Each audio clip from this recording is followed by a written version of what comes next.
Halo teman-teman semuanya, selamat datang di Rahasia Investasi Sukses bersama saya Ruby Herman. Bicara soal investasi, ini sosok wanita yang terkenal nih di dunia investasi khususnya saham. Please welcome ada Ellen May, CEO dan juga founder dari M-Trade. Yeay! Halo Bro Ruby, thank you. Halo sis Ellen, ini makin cantik, makin bersinar, pasti cuan terus nih. Karena di depan aku ada lightingnya. He's my promise, I will rise and shine. Hai teman-teman, selamat datang di YouTube channel Ruby Herman. Sebelum kita nonton, jangan lupa untuk subscribe ya, karena subscribe itu gratis. Yuk kita nonton sama-sama.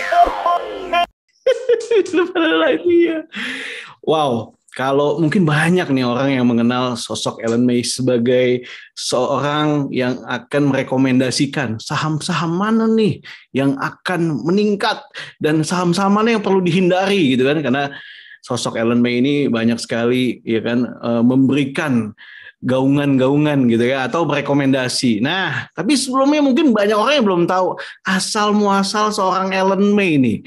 Mungkin boleh cerita sedikit dong, sis Ellen May. Ini kenapa nih akhirnya fokus memilih di saham? Sebelumnya apakah backgroundnya itu boleh diceritain nih, sis Ellen? Background aku sebenarnya dari computer science, cuman karena ya Komputer. ya computer science ya terus abis itu merit ya karena gabut di rumah jadi ibu rumah tangga waktu itu, dan daripada aku berisikin suami terus, aku mau kerja kayak gitu. Terus mungkin suamiku pusing juga dengerin aku ngoceh gitu ya. Terus dia bilang, lu belajar aja reksadana atau belajar saham. Nah, dari situlah story-nya dimulai. Dari tahun 2007 aku mulai di saham dan lagi naik-naiknya sahamnya. Terus tahun 2008 aku ngalamin guru yang terbesar sepanjang masa aku di saham, bahkan lebih berdampak di hatiku tuh, jadi turning point banget, bahkan lebih lebih kejam dibandingkan crash waktu pandemi kemarin, yaitu krisis di subprime mortgage di 2008. Waktu itu serem banget. Kenapa? Karena itu perbankan kena semua, financial tuh kena semua gitu. Ya kalau kemarin yang pas pandemi malah justru cepat pulih, saham tuh cepat pulih karena dapat stimulus fiskal dan moneter dari pemerintah dan juga dari bank sentral baik di Amerika maupun di Indonesia gitu. Jadi waktu itu aku habis kayak dinaikin, diangkat terus kayak kebanting gitu. Terus ya jadi di situ aku jadi belajar banyak, kan ngerasain sakitnya tuh di sini gitu loh. Di sini gede. Lumayan invest gede juga, sis Ellen. Lumayan waktu itu karena cuan kan terus nambahin duit terus, main sangat. Terus akhirnya cuan di bawah tuh kegerus kerugian yang di atas, karena di atas modalnya makin gede, jadi sekali rugi jadi gede kan gitu. Nah terus 2008 waktu itu aku mulai belajar banyak hal, mulai ngerti yang namanya technical fundamental, kemudian value investing, trend following, beberapa strategi itu aku mulai ngerti. Dan karena waktu itu saham-saham masih murah, ya aku belajar yang bisa aku praktekin waktu itu value investing. Baru kemudian tahun 2009 saham mulai naik, itu kita baru bisa trend following atau disebut juga dengan momentum investing gitu. Jadi strategi. Nah, setelah itu mulai saya banyak sharing ke teman-teman semuanya. Jadi kepengen kayak apa ya, aku nih ngalamin kayak gini, pasti di luar banyak juga yang alamin kayak gini. Terus aku sharing melalui sosial media. Waktu itu mulai zamannya masih mailing list, terus zamannya Yahoo Group, Facebook, Twitter gitu ya. Ya udah main-main di situ dan ya bisa ngebantu banyak orang. Terus kemudian mengalir tuh, mulai orang-orang minta buat ini dong, ngajar dong di seminar, terus nulis buku dong kayak gitu. Terus ya udah mengalir satu persatu aku jalani, nggak pernah ada cita-cita buat jadi influencer gitu. Berawal dari berbagi itu ya, sis Ellen ya awalnya tadi ya. Ya, jadi awalnya tuh sebenarnya ironis banget. Setiap kali crash market itu saya selalu mendengar cerita yang emosional, antara Hmm, hmm, ada hmm, yang sampai cerai lah karena rugi di saham gede, ribut dan pakai utang, biasanya pakai utang. Terus ada hmm, yang bunuh diri. Itu setiap kali crash market aku mendengar cerita kayak gitu. hmm, hmm, hmm. Eh, saya juga merasakan sebagai investor retail, belajar itu nggak mudah karena banyak misleading information. Bukan nggak ada informasi tuh dari 2008 sampai sekarang, apalagi sekarang. Di internet tuh banyak banget informasi, cara saham ini itu, cara kripto ini itu. Cuman masalahnya mana sih yang bisa dipercaya, mana sih informasi yang benar-benar valid, kredibel, mana informasi yang sengaja disebarkan untuk keuntungan beberapa pihak tertentu gitu. Iya, iya, iya. Jadi kayak ada literasinya juga ya dalam pemilihan saham dan juga bagaimana kelanjutannya gitu ya. Nomor satu, harus ada literasi, harus belajar. Kan kayak properti juga ya. Salah pilih, salah timing, bisa rugi waktu, rugi uang. Yes, yes, yes. Nah, waktu itu ingat nggak Sis Ellen waktu itu sharingnya tentang ya bagaimana itu kan. Nah, apa yang waktu itu Sis Ellen pertama kali ya taruh atau diposting di mailing list itu tuh? Atau mailing list atau apa sebelum pertama kalinya? Pertama kali banget itu sebenarnya aku cuman posting kayak analisis teknikal kayak gitu. Karena waktu itu juga baru levelnya aku ya ngertinya pokoknya cuan. Jadi analisis teknikal. Untung ya udah mangkat loss gitu. Tapi setelah berjalannya waktu, seiring dengan berjalannya waktu, mulai tahun 2017 itu saya mulai arah ngajarnya, arah sharingnya tuh mulai mengarah ke risk management. Kalau teman-teman ngikutin edukasi di saya dan di Mtrade, ini mungkin agak sedikit berbeda, di mana kalau yang lain mungkin ngajak masuk untuk belajar saham tuh dikasih tahu, bisa cuan loh. Nah, di kami justru malah kami kasih tahu bisa rugi loh. Jadi pertama kali masuk ke tim CS kita, mau daftar, kita kasih tahu bisa rugi ya, gitu. Kita kasih tahu. Siap untuk rugi gitu ya. Ya, bisa rugi ya. Kenapa? Karena sebenarnya orang mau menghubungin kita, mau belajar, itu udah tahu pasti bisa cuan. Pasti untung udah tahu gitu. Tapi cuma sedikit dari mereka yang menyadari bahwa di saham bisa rugi juga gitu. Jadi ya itulah yang paling penting di saham, di kripto, ataupun trading apapun. Sejak tahun 2017 saya mulai arah ngajarnya lebih ke risk management. Untuk strategi beli jual pastinya masih juga, tapi risk management nomor satu. Sis Ellen, waktu itu kan 2008 pernah mengalami kerugian yang lumayan wow gitu kan ya. Atau Sis Ellen mau share nggak sampai berapa nominalnya, tapi kalau nggak apa-apa. Nah, tapi apa yang Sis Ellen pelajari di waktu itu dan bisa di-share ke masyarakat?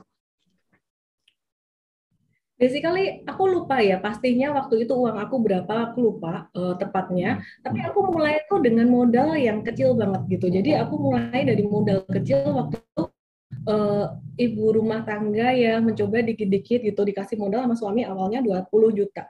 Terus karena untung tambahin lagi 100 juta, tambahin lagi 200 juta, kayak gitu terus. Sampai akhirnya, aku lupa udah sampai berapa, akhirnya pas di puncak itu ya, terus kemudian mengalami kerugian, itu ruginya sekitaran 40 atau 50% dari total portfolio. Jadi jangan ditanya apakah itu net untung atau net loss, pasti net loss. Kenapa? Karena cuan di bawah yang cuan banyak tuh dari modal yang kecil. Nah, pas nambah-nambah modal sampai di atas tuh modal besar dan itu mulai rugi gitu. Jadi puji Tuhan sih waktu itu recover tahun 2009. Ya ngomong puji Tuhan padahal Tuhan tidak seharusnya ikut bertanggung jawab atas pilihan tanggung jawab sendiri ya. Tapi waktu itu kejadiannya benar-benar konyol banget. Jadi waktu itu aku sampai berlutut berdoa tuh minta tolong Tuhan, tolong kasih aku kesempatan sekali lagi. Mungkin kalau Tuhan bisa langsung ngomong gitu ya, aku bisa langsung ngomong. Emang aku ikut ngambil keputusan berinvestasi gitu. Itu yang lucu di situ. Dan saya sih bersyukur dikasih kesempatan sekali lagi, beneran sekali lagi. Dan 2009 waktu itu marketnya naik. Waktu itu saya ada dalam hati kecil saya berjanji, kalau emang duitku balik nanti, aku mau bantuin banyak orang. Jadi seperti ada nazar di situ. Wow. Iya. Ya, tapi jangan ditiru teman-teman, karena sebenarnya ini contoh yang nggak baik ya. Jadi ketika saham udah turun, kripto udah turun, kita berdoa minta tolong Tuhan, itu Tuhan nggak ikut pencet tombol buy gitu. Ya itulah. kira-kira. Iya. Nah, kemudian apa yang di-sharingkan kepada masyarakat waktu itu nih, kepada teman-teman mungkin follower di medsos atau di mailing list tadi? Dulu saya masih apa ya, berpikiran terlalu sederhana, pokoknya cuan gitu. Jadi Hmm.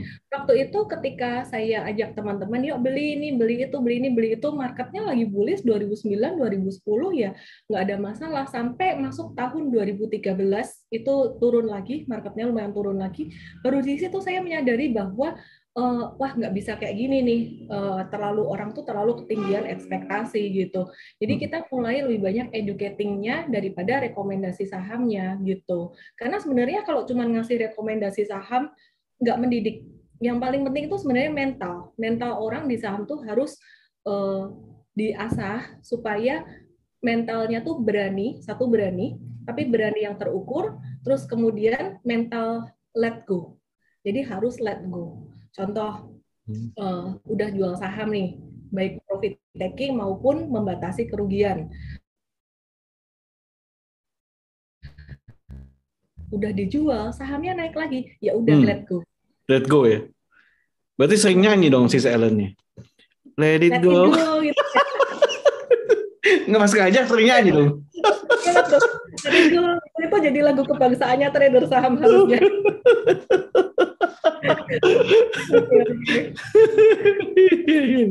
Boleh, boleh. Boleh, boleh. Pakai ini dong, pakai ratu itu loh ya. Iya, iya, iya. Oke. Nah, berani tapi terukur. Apa yang diukur? Resiko. Resiko. Ya, resiko. Jadi cara mengukurnya gampang. Mengukur resiko nomor satu adalah dari modal awal dulu. Modal awal berapa sih? Banyak orang nanya kan modal awal. Oke, kalau modal awal tuh uang dingin. Tapi bukan cuma uang dingin. Modal awal tuh sekecil yang kalau kamu rugi, kamu merasa I'm okay, It's okay ya. nggak stres. Nggak Dan stres. ya, kalau gitu dikecilin dong. Tapi terlalu kecil akan bikin kita jadi galau juga kalau pas kita cuan. Kenapa? Karena pas kita cuan, harga sahamnya naik atau kriptonya naik, nominalnya kan kecil. Jadi galau karena itu terlalu kecil. Nah, ini harus diukur sendiri. Caranya gimana? Ya, pertama ya silahkan divisualisasikan dulu, tes dan ukur. Lebih baik mulai dari yang kecil dan nambah secara bertahap. Dan nambah itu nggak boleh terus-terusan. Karena kalau nambah secara terus-terusan, apalagi ketika market lagi naik, itu biasanya tidak objektif, biasanya emosi. Karena aku udah ngalamin berkali-kali gitu. Ya itu sih, jadi start dari uang kecil. Istilah kata gini, mau mulai dari berapa sih? Dari, wah aku mau mulai dari Bro Ruby kan duitnya banyak ya, 1M Oh, kecil ya, bisa. Bro Ruby. Dan aku mau mulai dari 1M gitu. 1M, oke. 1M tuh kalau misalkan aku rugi, hitunglah ruginya sampai separah banget 20%, marketnya crash kayak kayak waktu pandemi kemarin atau 2008. Rugi 20% berarti hilang duit 200 juta. Wah, siap nggak ya? Aku nggak siap, jangan. Berarti kecilin sampai siapnya. Misalkan, oh siapnya di 500 juta, aku kalau hilang 100 juta nggak apa-apa lah, Sultan kan, Dorubi kan. Sobat Dorubi gitu. Ya, nggak apa-apa. Oh, berarti ya udah gitu. Tapi kalau misalkan itu masih terlalu besar, ya berarti kecilin terus sampai merasa nyaman di situ. Itu yang pertama. Terus kemudian yang kedua, resiko yang terukur adalah kalau saya selalu ngajarinnya, risk management beli saham itu selalu nominalnya sama. Jadi satu portfolio, 5 saham, maksimal saham. Jadi antara 10% atau 20%, dengan angka 10% atau 20% dari total portfolio, itu pasti angkanya nggak akan ngelebihin 10 dan nggak akan kurang dari 5 gitu. Kenapa? Kurang dari 5 itu nanti untungnya bakalan gede banget tiap saham dan juga ruginya bakalan gede banget. Emosi kita kadang nggak bisa terima. Tapi kalau misalkan ya terlalu terdiversifikasi, lebih dari 10, itu juga nanti cuannya jadi kecil banget, meskipun ruginya kecil, dan kita susah mantaunya. Dan tips yang ketiga adalah beli saham selalu nominalnya harus sama. Jangan sampai kita lagi pede, beli nominal gede ternyata rugi, kita lagi nggak confident, beli nominal kecil ternyata untung. Nah itu yang selalu saya tekankan. gitu. Kemudian yang terakhir, cara untuk mengukur risiko adalah kalau kita pakai teknikal, dari harga beli sekarang ini sampai ke level support, sampai support di bawah ini support, terus kemudian di bawahnya itu jaraknya berapa? Ya, jadi harga beli dibandingin dengan harga stop loss, istilahnya di bawah support itu harga stop loss. Kemudian dikaliin dengan jumlah lembar saham yang kita mau beli. Istilah kata tuh gini, oh jarak dari atas sampai ke bawah di sini ternyata 8%. Ya, dari harga beli sampai ke stop loss tuh 8%. Nah, misalkan kita beli pakai modal 100 juta nih buat beli ini. 8% dari 100 juta tuh berarti kan 8 juta ya. 8 juta. Nah, 8 juta siap nggak sih sebenarnya kalau misalkan kena level stop loss itu, kita let go si 8 juta ini. Kalau nggak siap, berarti belinya separuh dari itu. 50 juta dulu. Nah, misalkan pakai modal 1M tadi, 10%-nya kan 100 juta. Berarti satu saham alokasi 100 juta kan. Nah, oke, ternyata udah ngejar harga nih, lumayan jauh dari support gitu, harganya udah naik. Nah, beli dulu tuh separuh dari 100 juta, itu 50 juta. Terus pas dia koreksi lagi, beli lagi, nambah lagi 50 juta lagi di bawah gitu. Tapi ini pas di area supportnya. Strategi ini bukan averaging down, tapi strategi ini adalah strategi piramida sebenarnya. Nah, dengan cara seperti itu, kita bisa mengukur resiko kita. Kalau misalkan modal atas kena stop loss, rugi berapa, modal bawah kena stop loss, itu rugi berapa rupiah. Dari situ kita bisa ngukur resikonya. Dan kenapa selalu dengan nominal yang sama, supaya itu bisa kapal di luar pikiran. Kenapa? Karena trading itu pengambilan keputusannya harus cepat. Kalau misalkan kebanyakan mikir atau ini bisa berubah harga. Nah, jadi ya itulah yang terjadi. Wow. Nah, tadi si Ellen bilang kan kalau bicara dimasuk ke M-Trade siap rugi. Nah, apa aja nih? Ya kan, apa aja yang bisa dipelajari di M-Trade?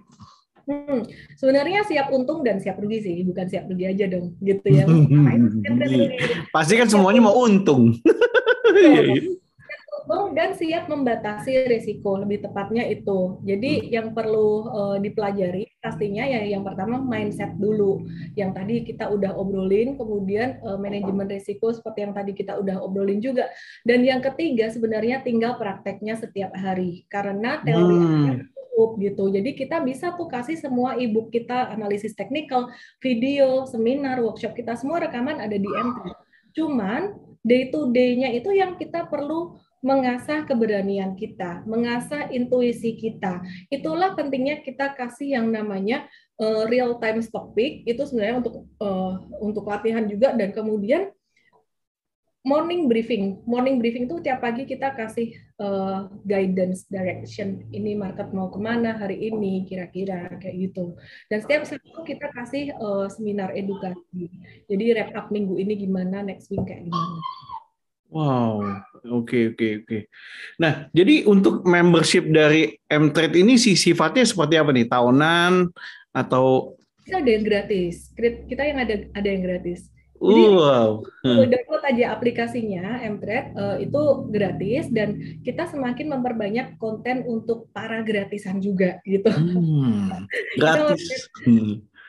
Iya, konten edukasi gratis. Nah, kemudian yang VIP atau yang premium itu apa sih? Kenapa kita bikin premium? Karena kita ada tanya jawab saham setiap hari. Jadi mau tanya jawab saham apa tuh kita jawab terus, dan di situ kan kita pakai human resource, ada setengah pakai mesin juga, dan kita mau kasih kualitas yang terbaik. Maka dari itu yaitu kita masukkan ke VIP ini service, dan juga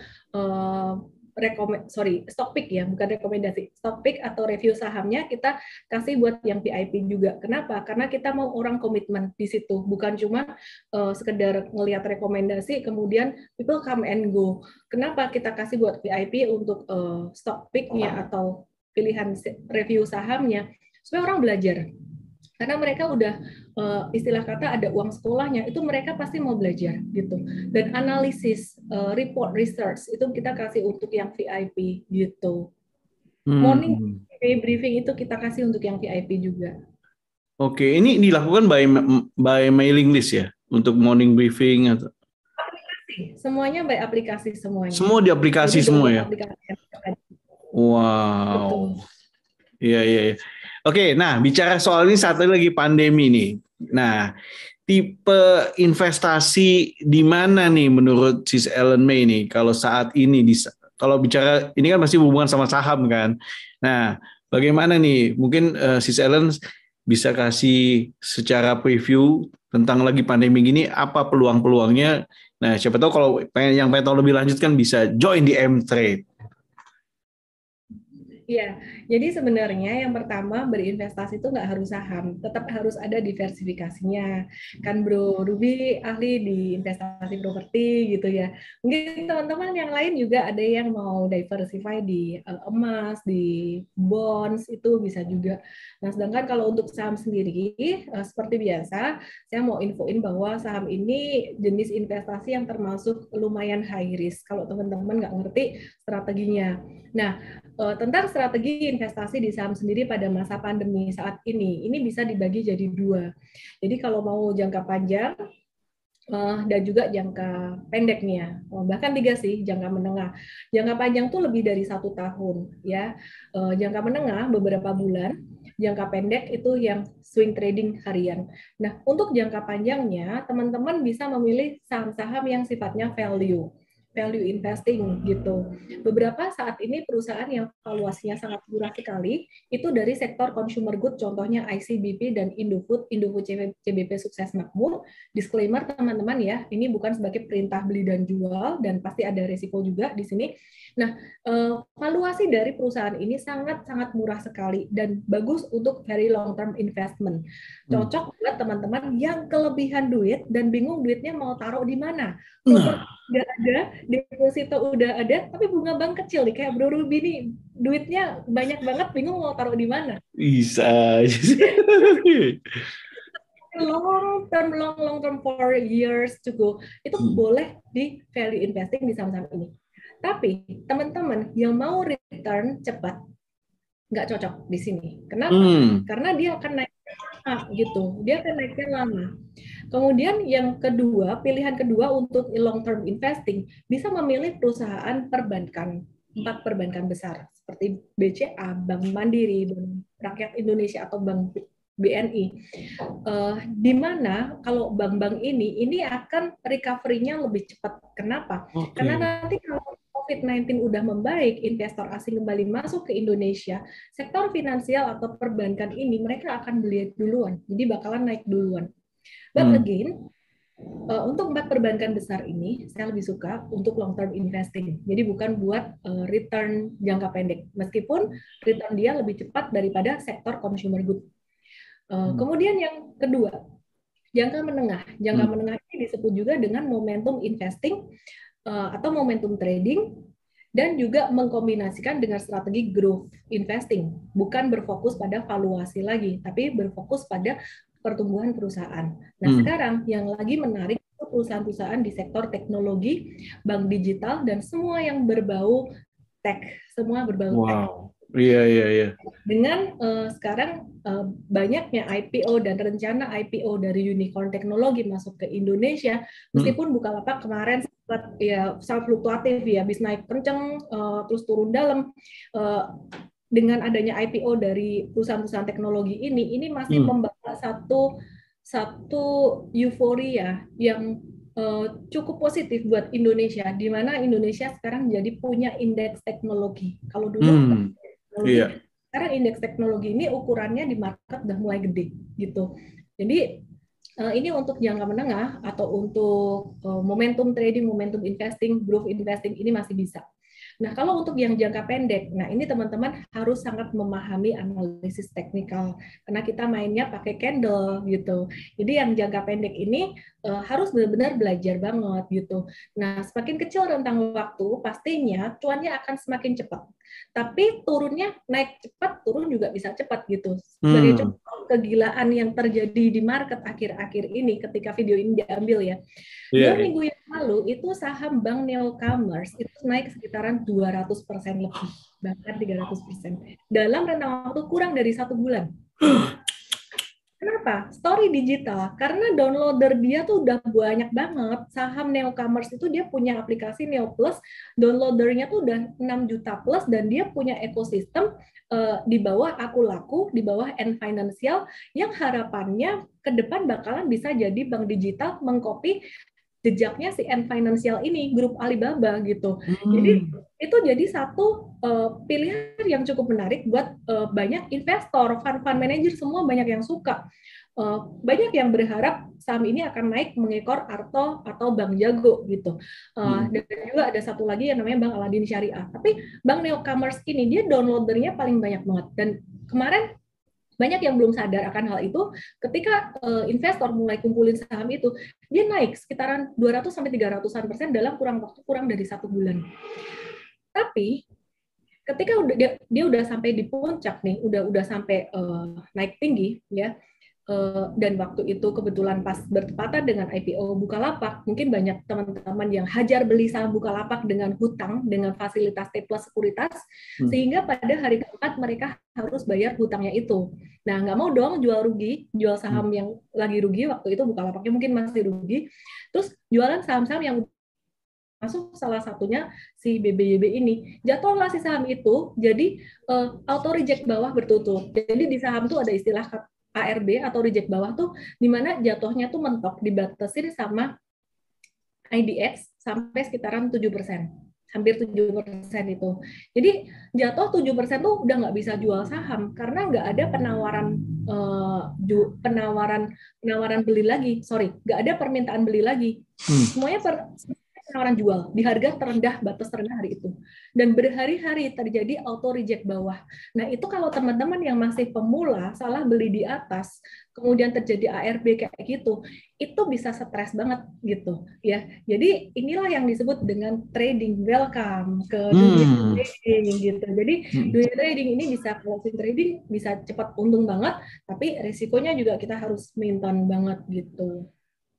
Si Selen tadi ada auto reject bawah, berarti ada juga auto reject atas. Ada auto reject atas. Tetap 7% juga ya? Betul. Oke. Berarti sebenarnya tiap hari itu dibatasin 7% ya? Antara atas atau bawah ya?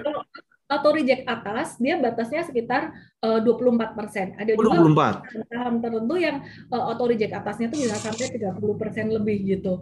Nah, tapi kalau ada saham yang udah auto reject atas, baik auto reject atas sekali atau 2 kali, itu kita harus hati-hati, jangan dikejar. Karena biasanya kalau udah auto reject atas 3 atau 4 kali, dia bakalan wajar dong ARB. Jadi setelah ARA, dia akan ARB gitu.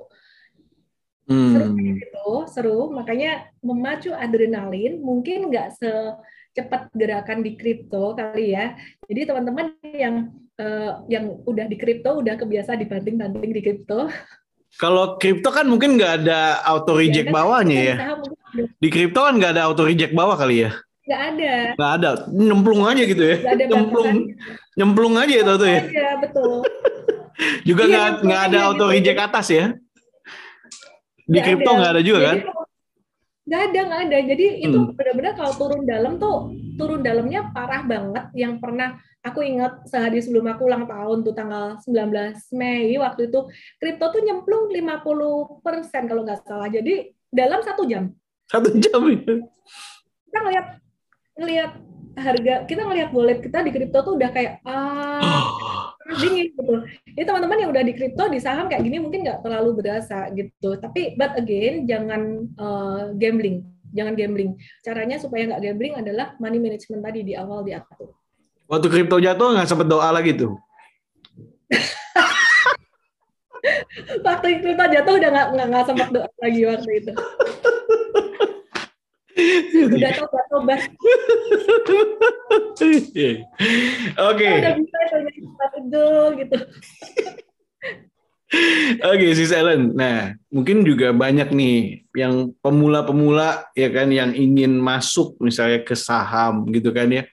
Nah, saran Sis Ellen dalam mencari atau memilih nih. Kalau tadi kan Sis Ellen kasih long term, terus mid atau yang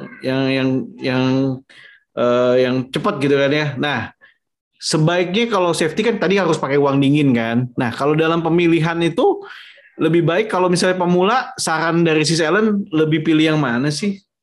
Gini, pemula itu ya maunya cuan banyak tapi nggak mau repot, nggak mau rugi, semua ya mau gitulah. Maunya gitu ya. Kalau bisa hari ini masuk, besok atau entar cuan gitu ya. Ditanya, kamu maunya apa? Sebagian besar dari teman-teman pemula akan menjawab, aku mau investasi jangka panjang aja. Kenapa? Karena malas repot. Itu yang pertama. Yang kedua, maunya cuan banyak. Kalau investasi jangka panjang dibiarin kan ya emang cuannya banyak gitu. Tapi nggak sadar bahwa ketika investasi jangka panjang beli ICBP yang valuasinya udah murah dari setahun yang lalu tahun 2020, ternyata harga sahamnya masih bisa turun. Itu resikonya buat investor jangka panjang. Ada value trap, ada yang namanya floating loss. Ya, itu kalau teman-teman pemula itu bisa stres gitu. Kenapa? Karena sebenarnya yang pemula mau adalah cuan cepat. Maunya cuan cepat, tapi males repot gitu. Ya, nggak bisa. Kalau misalkan mau cuan cepat harus dipantau. Nah, ternyata setelah dikasih saham-saham trading, wah seneng, untung senang-senang untung, tapi giliran diajak cut loss, misalkan ada cut loss, stres gitu. Jadi maka dari itu sebenarnya yang perlu diatur dari awal ya balik lagi ke conversation kita tadi di awal, jumlah uangnya yang mau digunakan dulu. Ya, jadi saran aku sih kalau teman-teman pemula mungkin lebih ke jangka pendek dan jangka menengah.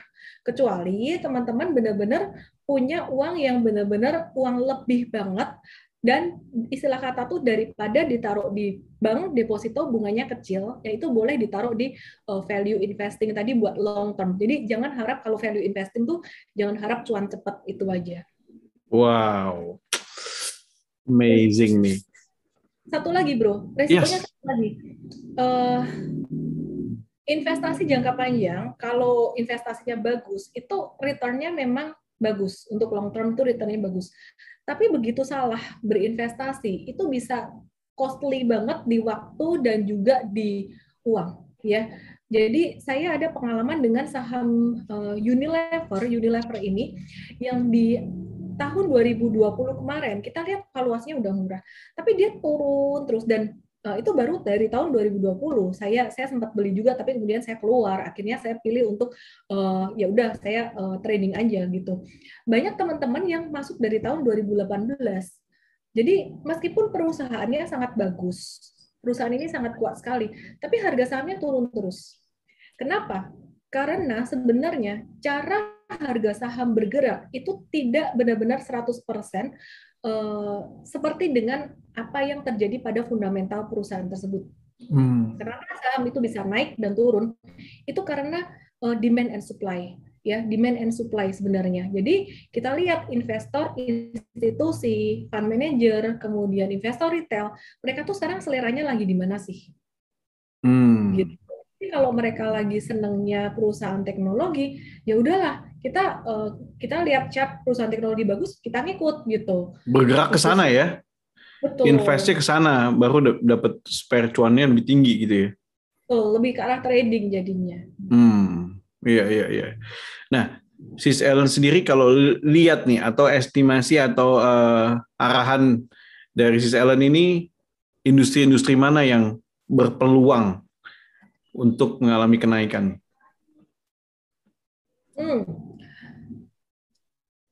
Banking itu pasti, baik banking perbankan besar maupun perbankan digital. Kemudian yang kedua adalah healthcare. Jadi dengan adanya COVID-19 ini bukan hanya untuk masa pandemi aja, tapi kita melihat secara sistem healthcare keseluruhan juga udah mulai berubah dan orang lebih peduli terhadap kesehatannya dalam jangka panjang. Jadi healthcare itu seperti rumah sakit dan laboratorium itu. Terus kemudian yang ketiga adalah green energy. Nah, green energy. Jadi perusahaan-perusahaan penghasil nikel itu kita perlu watch juga, kita perlu perhatikan untuk jangka panjang gitu. Jadi muter-muternya di situ gitu. Oke, berarti jangan asal sembarangan beli, jangan ikut-ikutan, apalagi tadi ya dengan informasi yang ada, kadang kan bisa aja nih digaungkan nih, ini kan supaya bisa juga menjadi jebakan ya. Benar sekali. Jadi PR nomor satu buat kita ketika mau berinvestasi itu adalah pahami sebelum membeli. Jadi ya saya punya satu keponakan, dia belajar saham baru umur sekitar 19 tahun gitu. Ketika dia nanya ini dibeli atau dijual ya gitu, saya selalu kasih reasonnya. Ini tuh kayak gini gini gini, perusahaan ini tuh ekosistem digitalnya kayak gini gitu. Terus kan dia ikut M-Trade juga. Nah kalau M-Trade begini. Nah saya kembalikan, terserah kamu. Jadi alasannya ini terserah kamu gimana gitu. Dari situ dari experience dia tahu the why, alasannya. The why-nya itu ya. Yeah. Yes. Nah, boleh share juga. Tadi industri-industrinya. Kalau sarannya dari Sis Ellen adalah ini bagaimana market minatnya apa ya? Kalau market minatnya apa, di situ cenderung artinya demand-nya tinggi, cenderung harganya cenderung bisa naik gitu ya. Kita kalau ngelihat secara story sih kan memang semuanya serba digital ya, tapi kita mesti lakukan konfirmasi dengan analisis teknikal juga. Mana sih yang chartnya menarik, mana yang mau breakout, dan seterusnya. Nah, pertanyaan saya juga, kalau misalnya ada yang tiba-tiba nih, investor tiba-tiba masuk dengan jumlah nilai yang wow gitu, apakah ini satu investor gitu ya? Apakah ini peluang atau bisa juga ini bisa jadi ancaman? Investor masuk pastinya satu hal yang bagus ya. Satu hal yang bagus ya, karena itu bisa mendobrak gitu ya.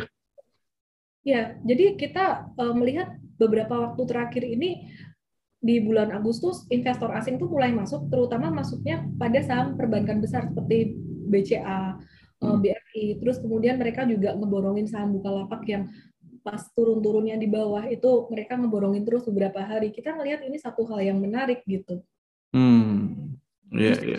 Kita retail, investor retail tuh gerakannya harus ngikutin kemana investor besar bergerak gitu. Jadi kan mereka yang punya duit gede gitu. Jadi kita ngikut aja, jangan dilawan.